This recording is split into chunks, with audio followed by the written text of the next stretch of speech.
रामपुर नाम के गांव में सुरेश अपनी पत्नी सुजाता और उनका बेटा मनीष के साथ रहता था। सुरेश एक अच्छी कंपनी में जॉब करता था और सुजाता वो एक स्कूल में टीचर थी। सुरेश और सुजाता हमेशा ही अपने काम में व्यस्त रहते थे। वो कभी मनीष को अपना वक्त ही नहीं दे पाते थे, जिससे मनीष हमेशा ही नाराज रहा करता था। वो अक्सर अपने दोस्तों को उनके फैमिली के साथ घूमने जाना, फैमिली के साथ मौज मस्ती करना, यही देखता था। वो ज्यादातर समय अपने दोस्तों के साथ ही रहता था। एक दिन मनीष अपने दोस्त रिया से, रिया, तुम्हारी लाइफ कितनी अच्छी है ना।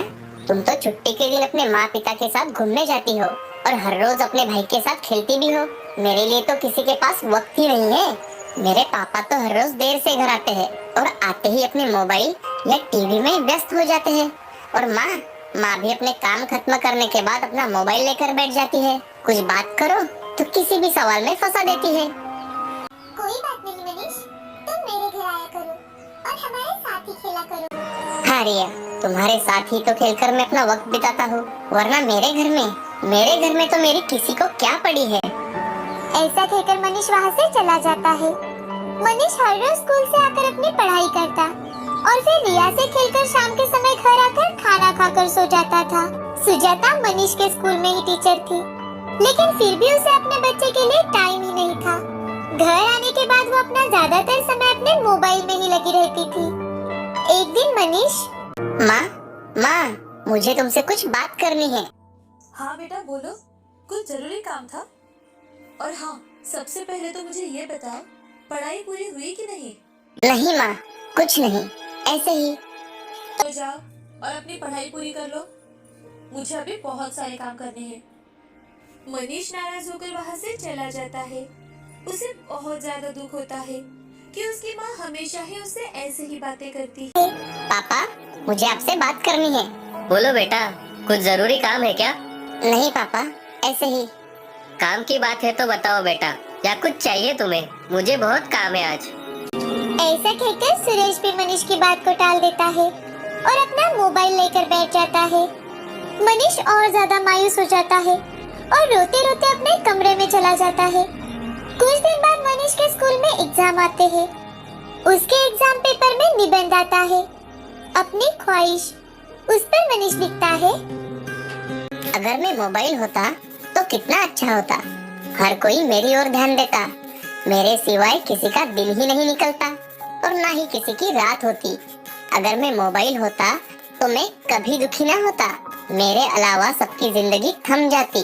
अगर मैं मोबाइल होता तो मैं सबके जीवन का एक अहम हिस्सा बन जाता। मोबाइल के रूप में सबको खुशी देता। अगर मैं सच में मोबाइल होता तो कितना अच्छा होता। एग्जाम खत्म हो जाते हैं।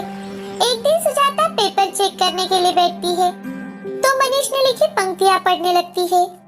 मनीष ने लिखी हुई बातों से उसकी आंखों में आंसू आने लगते हैं।